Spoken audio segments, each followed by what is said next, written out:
बिस्मिल्लाहिर्रहमानिर्रहीम। अस्सलामु अलैकुम व रहमतुल्लाहि व बरकातुहू। The Islam is a peaceful religion and this is a complete code of life from Allah.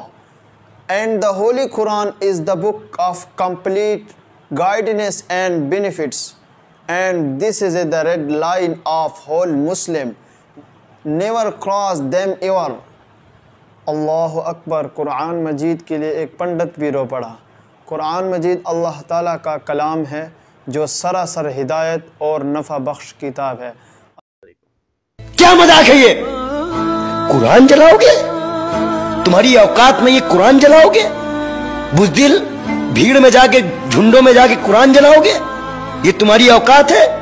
आप समझिए, इस देश की खूबसूरती को मिटाने का जो काम शुरू किया गया है, जब तक मैं जिंदा हूं, कसम मेरे महाकाल की, ऐसा होने नहीं दूंगा, नहीं होने दूंगा। जब तक मेरे शरीर का एक एक कतरा निकलेगा, जब तक मेरे शरीर का एक एक कतरा निकलेगा, तब तक एक ही आवाज आएगी, हम एक हैं, हम एक हैं, हम एक हैं।